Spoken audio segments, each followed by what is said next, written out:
നാളെ Rocky big boss ഹൗസിൽ നിന്ന് പുറത്താകുമോ? നാളെ ലാലേട്ടൻ വരുന്ന ദിവസമാണ്.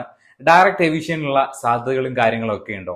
അതിനു മുമ്പ് സീസൺ 6 എപ്പിസോഡ് നമ്പർ 13 ഇന്നത്തെ ദിവസം എന്തൊക്കെയാണ് സംഭവിച്ചത്, അങ്ങനെ ഒരുപാട് കാര്യങ്ങൾ നമുക്ക് ഈ ഒരു വീഡിയോയിലൂടെ ചർച്ച ചെയ്യാനുണ്ട്. അപ്പം നിങ്ങൾ ബിഗ് ബോസ് റിലേറ്റഡ് വീഡിയോസ് കാണുന്നവരാണെങ്കിൽ ഈ ചാനൽ ഒന്ന് സബ്സ്ക്രൈബ് ചെയ്തിട്ടേക്കുക, ഈ വീഡിയോയ്ക്ക് ഒരു ലൈക്കും കൂടി രേഖപ്പെടുത്തുക. അപ്പൊ നമുക്ക് ഇന്നത്തെ എപ്പിസോഡും അതുപോലെ തന്നെ നാളെ ലാലേട്ടൻ വന്ന് ചോദിക്കാൻ സാധ്യതയുള്ള കാര്യങ്ങളും അത് പിന്നെ റോക്കി പുറത്താവുമോ ഇല്ലയോ എന്നുള്ള കാര്യങ്ങൾ, എന്തുകൊണ്ടാണ് റോക്കി പുറത്താവുമോ ഇല്ലയോ എന്നുള്ളൊരു ചോദ്യം, അങ്ങനെ ഒരുപാട് കാര്യങ്ങളുണ്ട്. അപ്പൊ നമുക്ക് നേരെ ഇന്നത്തെ എപ്പിസോഡിലേക്ക് പോവുകയാണെങ്കിൽ ഇന്നത്തെ എപ്പിസോഡിനെ നമുക്ക് കുറച്ച് ഭാഗങ്ങളായിട്ട് തിരിക്കാം. അതായത്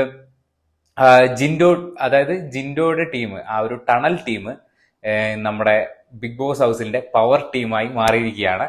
അവർ ആ ഒരു ചലഞ്ചിൽ പവർ ടീമിനെ തോൽപ്പിച്ചുകൊണ്ട് ജിൻഡോയുടെ ടീം ആ ഒരു പവർ ടീം പട്ടത്തിലേക്ക് കയറിയിരിക്കുകയാണ്. ഇപ്പൊ അടുത്ത വീക്ക് പവർ ടീം എന്ന് പറയുന്നത് ജിൻഡോ, റസ്മിൻ ബായ്, നിഷാനയാണ്. നിഷാന എവിക്ഷനിൽ പുറത്തായില്ലെങ്കിൽ നിഷാന പവർ റൂമിൽ ഉണ്ടാവും. ആ ഒരു പവർ വിനിയോഗിക്കാനുള്ള ഒരു അവസരം കൂടി നിഷാനയ്ക്ക് വീണ്ടും കിട്ടുകയാണ്. ഓക്കെ, അപ്പം ആ ഒരു ടാസ്ക് എന്ന് പറഞ്ഞു കഴിഞ്ഞാൽ കയറിങ്ങനെ വലിച്ചു പിടിക്കുന്ന ഒരു ടാസ്ക് ആയിരുന്നു. അതിൽ റോക്കിയായിരുന്നു ജിൻഡോയുടെ ടീം. ജിൻഡോ, റസ്മിൻ ബായ്, നിഷാന വലിച്ചിട്ടുണ്ടായിരുന്നത്. അപ്പുറത്തെ പവർ ടീം വലിച്ചിട്ടുണ്ടായിരുന്നത് അൻസിബേനെ വലിച്ചിട്ടുണ്ടായിരുന്നത് ശ്രീരേഖ, അതുപോലെ തന്നെ നമ്മുടെ ജാസ്മിനും ഗബ്രിയും കൂടിയാണ്. സോ നമ്മളെ ഇപ്പം എല്ലാവരും ഉറ്റുനോക്കുന്ന ഒരു സംഭവമാണ് ജാസ്മിൻ ഗബ്രി കൂട്ടുകെട്ട്. അത് മീൻസ് നമ്മൾ ഇത്രയും ദിവസം കണ്ട പോലുള്ള ഒരു വലിയൊരു കോംബോ ആയിട്ടുള്ള ഒരു സംഭവം ഒന്നും ഇന്നത്തെ എപ്പിസോഡിൽ അത് ടെലികാസ്റ്റ് ചെയ്തിട്ടില്ല. ജസ്റ്റ് ഒരു ഇത്. പക്ഷെ റോക്കി ഇവിടെ മീൻസ് ഞാൻ നിന്നെ തല അടിച്ചു പൊട്ടിക്കും, മുഖം അടിച്ചു പൊട്ടിക്കും. റോക്കി ആസ് എ ഗെയിമർ, നല്ല ഗെയിമർ ആയിരിക്കാം, എല്ലാം ഓക്കെയാണ്. പക്ഷെ ബിഗ് ബോസ് എന്ന് പറയുന്ന ഷോയ്ക്ക് കുറേ നിയമങ്ങളുണ്ട്. ഇപ്പം ഒരാളെ ഫിസിക്കലി അറ്റാക്ക് ചെയ്യുന്നു പറഞ്ഞുകൊണ്ട് ഒരു തവണ പറയുന്നത് നമ്മൾ പെട്ടെന്നുള്ള ഒരു ഫ്രസ്ട്രേഷനിൽ പറയാൻ, പക്ഷെ ഇത് ഒരുപാട് തവണയായി. ഈ ഒരു ആഴ്ച തന്നെ എത്രയോ തവണ ഗബ്രിയോട് അല്ലെങ്കിൽ ജാസ്മിനോടൊക്കെ ഇതേ ഡയലോഗ് റോക്കി പറയുകയുണ്ടായി. സോ അതിനുള്ള ഒരു പ്രവണത അദ്ദേഹം കാണിക്കുകയും കൂടി ചെയ്തു. അതായത് ബിഗ് ബോസിന്റെ ഒരു മെറ്റീരിയൽ ഇടിച്ച് തകർത്തിട്ടുള്ള ഒരു പ്രവണതയും കൂടി കാണിച്ചിട്ടുണ്ടായിരുന്നു. സോ അത് ലാലേട്ടൻ വരുമ്പോൾ എന്തായാലും ചോദിക്കും എന്നുള്ള കാര്യത്തിൽ 100% ഉറപ്പാണ്. മേ ബി എവിക്ഷൻ വരെ വരാനുള്ള സാധ്യതകളുണ്ട്. ഇപ്പം മറ്റു ഭാഷകളൊക്കെ കണ്ടിട്ടുള്ള ഒരു ഇത് വെച്ചിട്ട് തന്നെയാണ് ഞാൻ പറയുന്നത്. ഒരു പക്ഷേ റോക്കി എവിക്റ്റ് ആയാലും നമ്മൾ അത്ഭുതപ്പെടേണ്ട ഒരു കാര്യമില്ല. അല്ലെങ്കിൽ എല്ലാ വീക്കും നോമിനേഷനിൽ ഇടാനുള്ള സാധ്യതകളും കാണുന്നുണ്ട്. നമുക്കത് കണ്ടു തന്നെ അറിയേണ്ടിയിരിക്കുന്നു. പിന്നെ അതുപോലെ തന്നെ ഇന്നത്തെ എപ്പിസോഡിൽ മീൻസ് ജാസ്മിൻ ശരിക്കും പറഞ്ഞു കഴിഞ്ഞാൽ ഇപ്പൊ ഒരു കിളി പോയ അവസ്ഥയിലാണ് ജാസ്മിന്റെ ഒരു പരിപാടികളും കാര്യങ്ങളൊക്കെ. ജാസ്മിൻ ഇന്ന് റോക്കിയോട് പോയി ചോദിക്കുന്നുണ്ടായിരുന്നു ഒരു 2 ദിവസം തരാൻ വേണ്ടിയിട്ട്.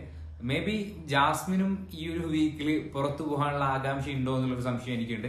അതായത് 2 ദിവസം കൂടി തരാൻ പറഞ്ഞാൽ ലാലേട്ടൻ വരുന്ന ദിവസമാവും. പിന്നെ അപ്പൊ ഈ 2 ദിവസത്തിന്റെ പ്രാധാന്യം എന്താണെന്ന് ഒരു പിടുത്തവും കിട്ടുന്നില്ല. 2 ദിവസം കൂടി തരുമോ എന്നൊക്കെയുള്ള രീതിയിൽ ഇപ്പം റോക്കി പറയുന്നുണ്ടായിരുന്നു, ഇല്ല എനിക്ക് ഒരു നിമിഷം പോലും തരാൻ പറ്റില്ല എന്നുള്ള രീതിയിലാണ്. നല്ല പ്രൊവോക്കിംഗ് ആയിട്ടായിരുന്നു ആ ഒരു കാര്യങ്ങളൊക്കെ പോയത്.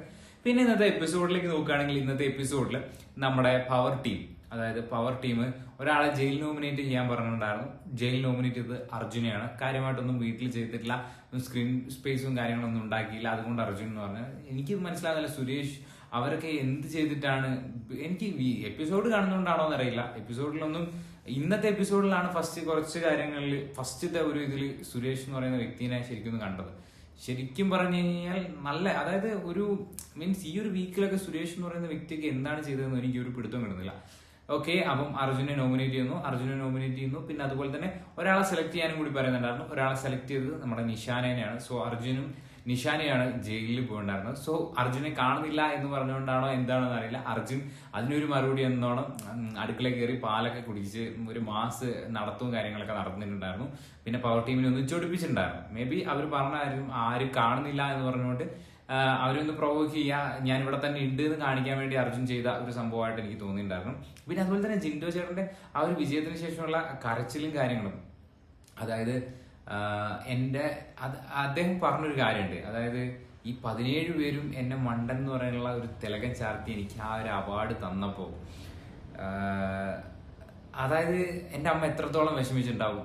പക്ഷെ ഞാൻ മണ്ടനല്ല എന്ന്, അല്ലെങ്കിൽ ഞാൻ അത്രത്തോളം ഹാർഡ് വർക്ക് ചെയ്ത് ഈ ഒരു സംഭവം നേടി എന്ന് പറയുന്നത് ആ ഒരു മൊമെന്റ്, അത് വളരെ വലിയ മീൻസ്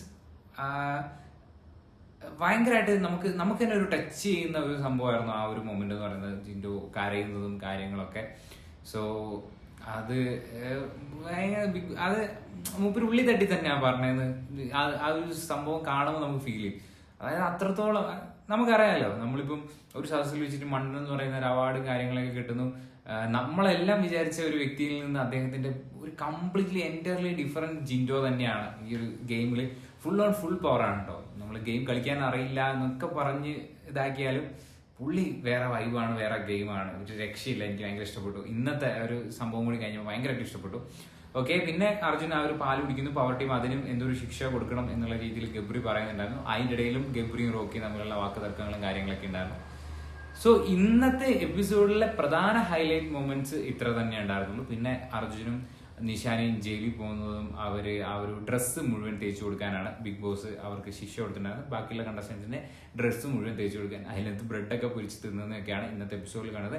ഇന്നത്തെ എപ്പിസോഡിൽ ഇത്രയാണ് കാര്യങ്ങൾ ഉണ്ടായിരുന്നത്. ഇനി റോക്കിയുടെ പുറത്താവൽ അല്ലെങ്കിൽ ജാസ്മിന്റെ പുറത്താവൽ, ഈ രണ്ട് കാര്യങ്ങൾ നോക്കുകയാണെങ്കിൽ റോക്കിയുടെ പുറത്താവലിനും ഒരു 50-50 ചാൻസ് ഉണ്ട്. ജാസ്മിൻ ക്വിറ്റ് ചെയ്യാനുള്ള സാധ്യതകൾ, അതായത് സൺഡേ വീക്കെൻഡ് എപ്പിസോഡിൽ എന്ത് സംഭവിക്കുന്നു കണ്ടു തന്നെ അറിയേണ്ടിയിരിക്കുന്നു.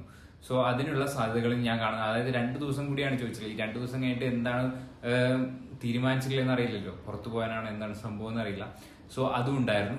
സോ ഇത്രയാണ് ഇന്നത്തെ എപ്പിസോഡിൽ ഉണ്ടായ മെയിൻ സംഭവ വികാസങ്ങളും. അതുപോലെ തന്നെ നാളത്തെ പ്രോമോ എന്ന് പറയുന്നത് നമ്മൾ ഈ ഒരു പറയുന്ന പോലെയാണ്, ലാലേട്ടൻ വരുന്നു, റോക്കി ഇവിടെ വരും. ഓക്കെ, സോ റോക്കി എന്തായാലും കുറയാനുള്ള സാധ്യതകൾ ഞാൻ കാണുന്നുണ്ട്. ഒരാളെ ഫിസിക്കലി അറ്റാക്ക് ചെയ്യും എന്ന് പറയുന്നത് മോശമായിട്ടുള്ള ഒരു കാര്യമല്ലേ, നിങ്ങൾക്ക് തോന്നുന്നില്ലേ? മീൻസ് മൂപ്പരെ ഗെയിമും കാര്യങ്ങളൊക്കെ നൈസാണ്, നല്ല രീതിയിൽ പ്രതികരിക്കുന്ന കാര്യങ്ങളൊക്കെ ഉണ്ട്. ഇപ്പം ജാസ്മിനും ഗബ്രിക്ക് നേരെ ആയതുകൊണ്ടാണ് പലരും ഈ ഒരു സംഭവത്തെ പോലും സപ്പോർട്ട് ചെയ്ത് സംസാരിക്കുന്നത്. ഇത് വേറൊരാൾക്ക് അല്ലെങ്കിൽ നമ്മൾ ഇഷ്ടപ്പെടുന്ന ഒരാളുടെ നേരെ ഇങ്ങനെ പറയുന്നെങ്കിൽ ഉറപ്പായിട്ട് ഇവിടെ പുറത്തുനിന്ന് പറയും അദ്ദേഹം എന്ത് ഗെയിമാണ് കളിക്കുന്നത്, ഇങ്ങനെയാണോ ഇതാക്കേണ്ടതെന്നൊക്കെ ഉള്ള ചോദ്യങ്ങൾ ഒരുപാട് വന്നേനെ. ഇപ്പം വരുന്നുണ്ട്, പക്ഷെ എന്നാലും ഓവറായിട്ട് വരുന്നില്ല. ഇത്രയൊക്കെയാണ് ഇന്നത്തെ എപ്പിസോഡിലും കാര്യങ്ങളൊക്കെ കാണുന്നത്. അപ്പം എപ്പിസോഡ് റിവ്യൂയും കാര്യങ്ങളൊക്കെ ജസ്റ്റ് ഒരു മിനിമലൈസ് ചെയ്ത് ഒരു രീതിയിലാണ് വീഡിയോ അപ്ലോഡ് ചെയ്യുന്നത്. നിങ്ങൾക്ക് ഇഷ്ടപ്പെടുന്നെങ്കിൽ, നിങ്ങൾ ഈ ഒരു വീഡിയോ മുഴുവൻ കണ്ടിട്ടുണ്ടെങ്കിൽ ഈ ഭാഗങ്ങളൊക്കെ കാണുള്ളൂ. അപ്പം വീഡിയോ ഇഷ്ടപ്പെടുന്നെങ്കിൽ ഒന്ന് ലൈക്ക് ചെയ്യുക, സബ്സ്ക്രൈബ് ചെയ്യുക. പുതിയൊരു വീഡിയോ ആയിട്ട് വീണ്ടും കാണാം. നിങ്ങളുടെ അഭിപ്രായങ്ങൾ നിങ്ങൾ കമന്റായിട്ട് രേഖപ്പെടുത്തണം. നിങ്ങളുടെ കമന്റുകളായിരിക്കും ഓരോ വീഡിയോ ഇടാനും നമ്മളെ പ്രേരിപ്പിക്കുന്ന ഒരു ഘടകം എന്ന് പറയുന്നത്. നിങ്ങൾ വീഡിയോ മുഴുവൻ കണ്ട് ഈ ഒരു വീഡിയോ, അതായത് ഒരു എൻഗേജ്മെന്റ് വന്ന് നമ്മൾ അങ്ങോട്ടും ഇങ്ങോട്ടും സംസാരിക്കുന്ന രീതിയിൽ കമന്റുകളും കാര്യങ്ങളും പോകുമ്പോൾ നല്ല രസം ഉണ്ടാവും. സോ അതുകൊണ്ടാണ് നിങ്ങളുടെ കമന്റുകൾ രേഖപ്പെടുത്താൻ പറയുന്നത്. പുതിയൊരു വീഡിയോ ആയിട്ട് വീണ്ടും കാണാം. അതുവരെയ്ക്കും ബൈ.